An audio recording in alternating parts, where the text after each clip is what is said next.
Buenas tardes, queridos amigos. Hoy vamos a reiniciar las charlas respecto a cuestiones jurídicas en relación con la parte humana de la sociedad. Hoy queremos empezar con un tema muy importante que está de actualidad y que es el bullying. Este es un tema muy fácil de pronunciar, pero con un contenido realmente de mucha preocupación a la sociedad. La palabra bullying deriva de bully, que puede ser un verbo con el significado de intimidar, o un sustantivo que traduce matón o bravucón, debido a que es un anglicismo. El bullying consiste en la práctica de actos violentos o intimidatorios constantes sobre una persona.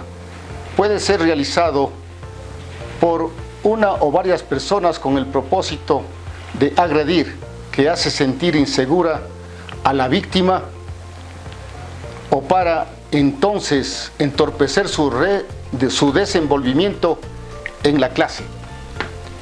Esta es una violencia, esto es un acoso, y este es un tema que debemos nosotros tomar en cuenta, y por eso le hemos dado importancia en esta charla del día de hoy, que lo hacemos con el más grande cariño para que ustedes amplíen mucho más el concepto de lo que es el acoso y la violencia. Ahora vamos a tratar la definición de violencia. Me voy a permitir leer uno de los manuales que proporciona a las instituciones educativas del país el Ministerio de Educación. Definición de violencia. La violencia es un problema social y cultural que afecta al desarrollo integral de las personas, vulnerando su derecho a vivir en un entorno libre de violencia. Libre de violencia. Convención de los Derechos del Niño en 1994. Esto corresponde a una convención. Esto está protegido, el acoso y la violencia, por derechos internacionales y obviamente sancionado.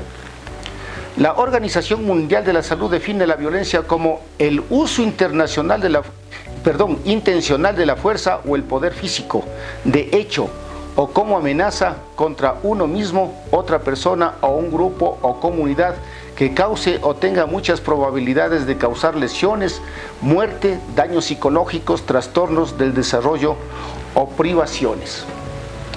Señores, esto del bullying en los colegios es contra los niños, contra las niñas, contra los jovencitos. Pero también esto ha salido ya del ámbito escolar. Ahora hay el acoso en el trabajo. Y hay otro mecanismo de acoso o bullying, que es el ciberacoso. Vamos un poco a encontrar tres causas de bullying o acoso. Tenemos el acoso psicológico, tenemos el acoso material y tenemos el acoso sexual, y culminamos con el acoso cibernético. Empecemos definiendo nosotros el acoso material.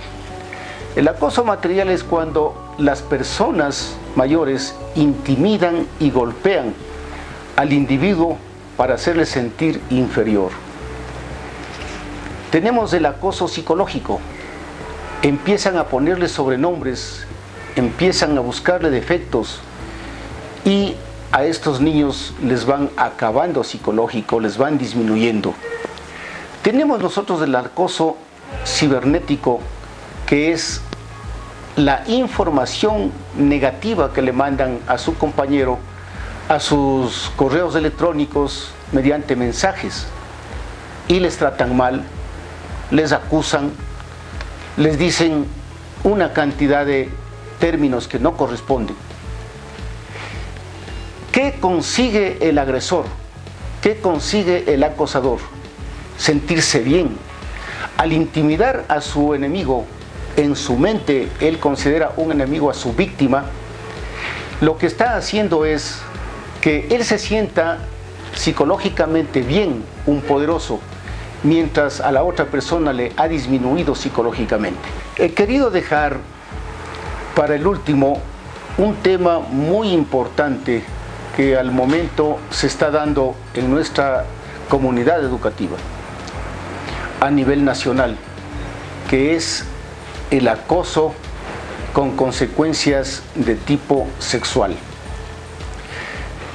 En las estadísticas del Ministerio de Educación hay más de 800 y pico de casos que se han dado y que inclusive en una comisión especializada que se llama ANPETRA en la Asamblea Nacional han hecho un análisis de qué es lo que está pasando, y por ello es que la Asamblea ha tenido que coordinar con el Ministerio de Educación y obligarle a que haya más control en las escuelas y colegios.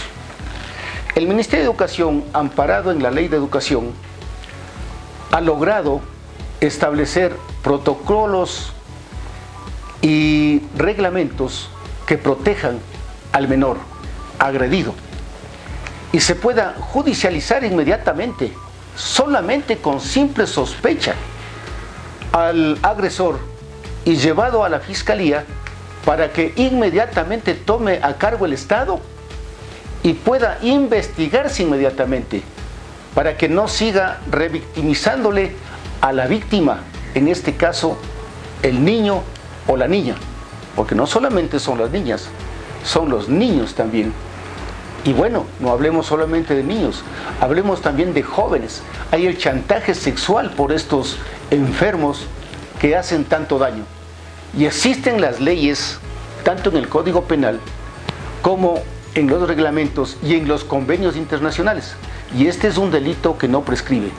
Así que es necesario y es muy importante de que nosotros tengamos en cuenta que la sociedad está protegida y los padres de familia no pueden en ningún momento retroceder o sentirse chantajeados cuando alguien quiere conseguir el olvido de parte de los padres de familia.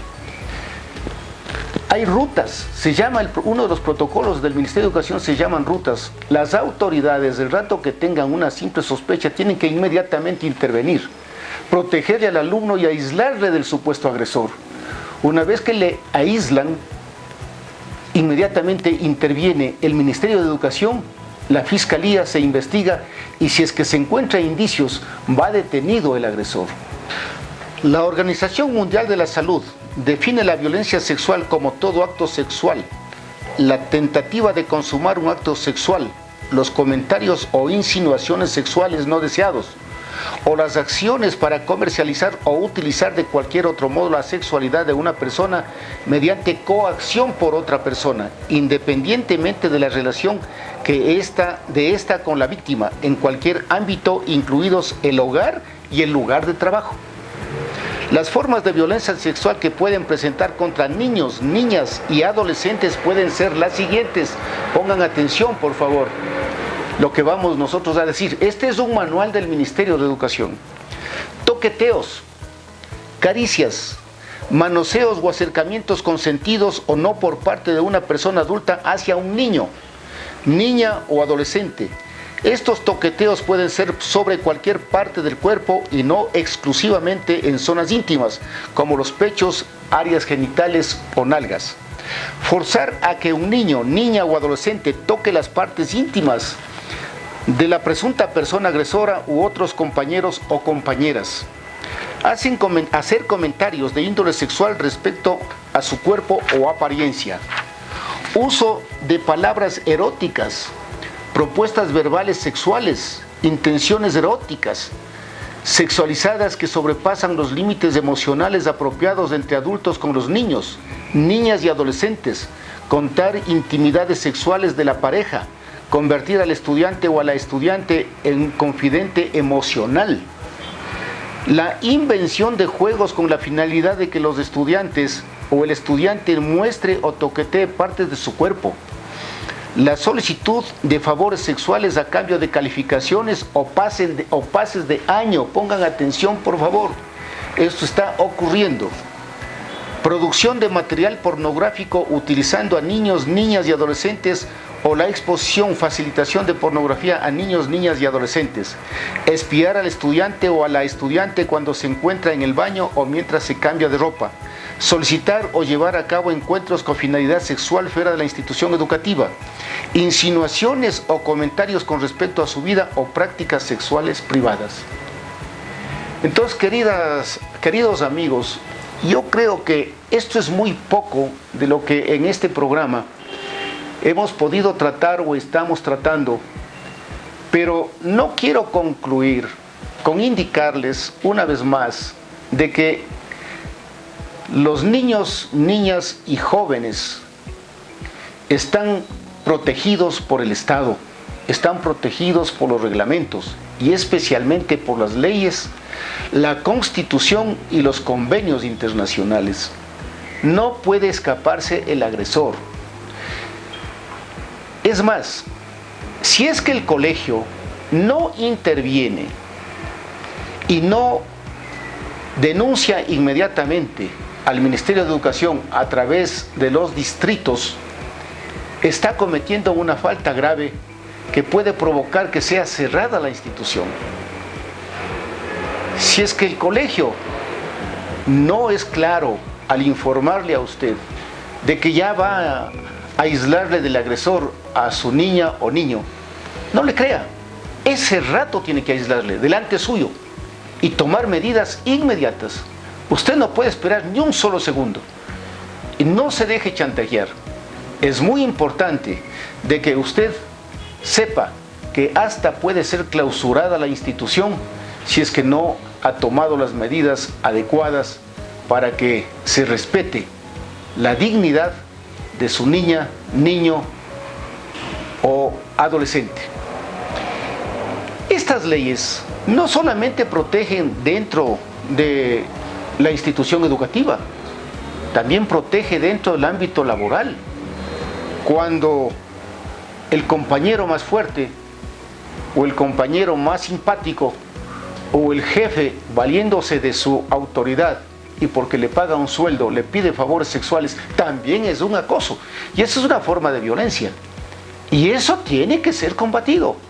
Y no están señoritas y jóvenes desamparados por el Estado.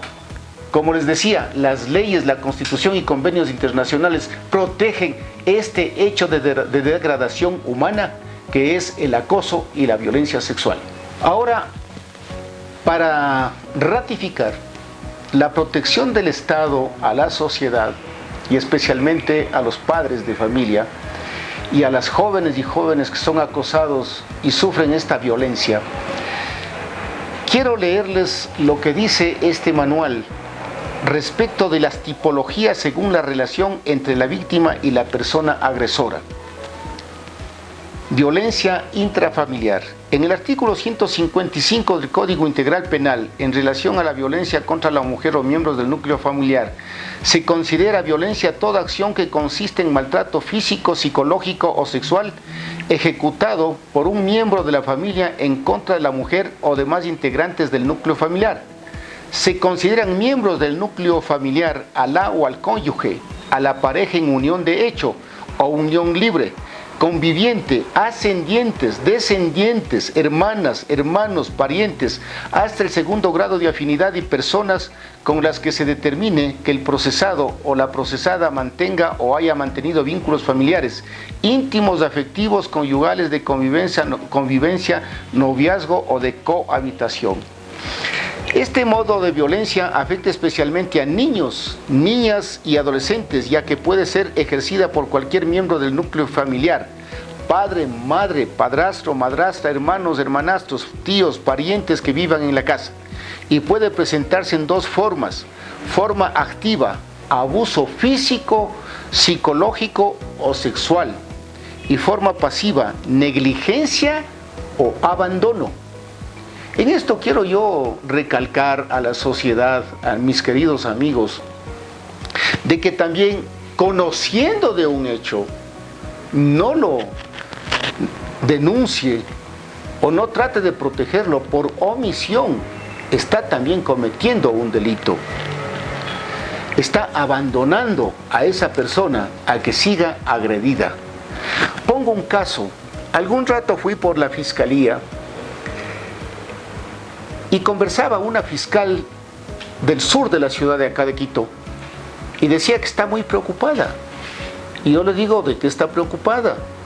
Me dice, tengo un caso de un dueño de casa donde vive una mujer muy pobre con una niña de unos 9 a 10 años y que ella sospecha y que la fiscal decía que está segura que sí sabe la madre, pero por no perder la pieza o el cuarto donde ella vive, dejaba que este dueño de casa le agreda sexualmente.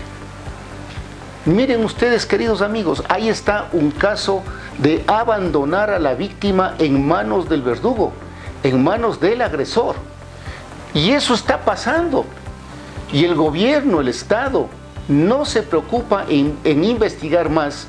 Y claro, los fiscales, los jueces muchas veces se ven imposibilitados de ir adelante porque no tienen las armas suficientes ni el respaldo suficiente como para poder atacar estos temas. En este contexto es necesario señalar que la violencia intrafamiliar tiene al menos 3 efectos que la hacen particularmente compleja. Al ser relacional, tiende a perpetuarse, ya que se hace parte de la organización familiar. Al estar instalada en los vínculos afectivos más íntimos, sus consecuencias son más dañinas para las personas involucradas. Al ocurrir en un espacio que consideramos privado, la respuesta social se hace más dificultosa. Miren, queridos amigos, hoy estuve por los juzgados y se acerca una señora y me dice, doctor, ¿podré tener yo una sanción penal? Y le voy a contar el caso. Y me dice que ella, con su esposo, decidieron reconocer a un niño. Le digo, ¿y por qué le reconoce, señora? Me dice, porque una vecina tuvo un problema enorme. ¿Cuál era el problema? Que el papá le había dejado encinta a su hija de 17 años. Y la abuela, para evitar el escándalo, le dijo que le daba la niña a esta pareja. Pero ocurre que esta pareja se separan. ¿En qué condición quedó ese niño que no era de ellos? Moralmente, pero legalmente sí. Ella le quiso seguir un juicio de alimentos y él no quiso pagar. Se resienten los dos, van al juicio de divorcio y en el juicio de divorcio, para resolver el tema de los alimentos, en caso contrario no había la sentencia, pues tuvieron que declarar. Pero la señora estaba con el temor de que si declara, ella creía que era cómplice.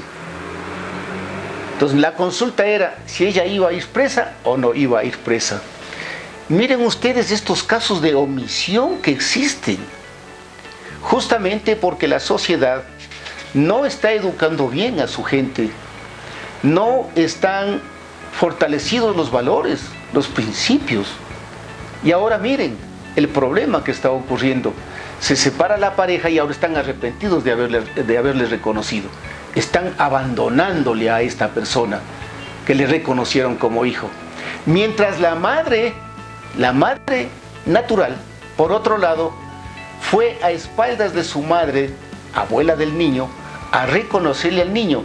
Este rato esa misma persona está con 2 partidas de nacimiento.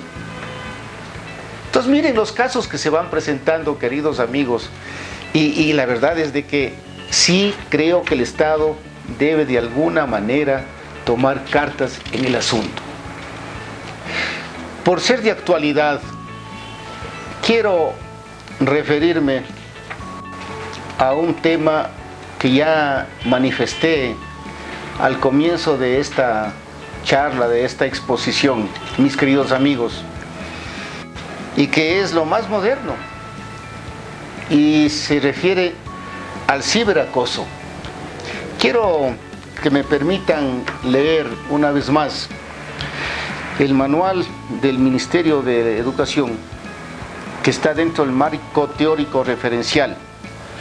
Dice: se considera como ciberacoso todo acto de agresión repetida e intencionada de dañar psicológicamente a otro, mediante el uso de un dispositivo de cómputo móvil o digital, difundiendo mensajes, fotos, videos denigrantes que atenten a la dignidad del agredido. El ciberacoso puede efectuarse a través de los recursos tecnológicos como computadoras, celulares, tablets, iPods, videojuegos, correo electrónico, mensajería instantánea, redes sociales, mediante la inadecuada utilización de los navegadores web, portales de video o en publicaciones digitales de texto, blogs, entre otros. Yo creo que esto nos llama a que los padres de familia tengamos mucho cuidado, no solamente en nuestros hijos, sino en nuestros nietos, porque nosotros, por vanidad, dejamos que nuestros niños y jóvenes exhiban aparatos costosos, tablets, iPhone, pero no nos estamos dando cuenta de que es un arma peligrosa en manos de niños y jóvenes que todavía no tienen un criterio bien formado. Y ustedes no saben qué es lo que están haciendo ni para qué están utilizando. Esto del ciberacoso, un compañero de un tercero de bachillerato o segundo de bachillerato o décimo de básica, o un jovencito de 8 años ya sabe manejar. Y si no controlan los padres de familia, van a verse abocados en un momento dado a que tienen que responder por un delito de ciberacoso por sus hijos. ¿Por qué? Por no haber usted formado bien a su hijo, por no haber controlado y reforzado los valores y principios en sus niños. Y esto, obviamente, por el Código Penal, por la Constitución, está penado. Y les reitero, no prescribe. Así que, queridos padres de familia, con esto quiero yo terminar esta charla por el día de hoy. Y en las próximas entrevistas, pues, estaré abordando algún otro tema jurídico, social, en donde podamos tener contacto. Y obviamente no se olviden de suscribirse y darnos la campanita para que sigamos subiendo en nuestros auditores. Muchas gracias.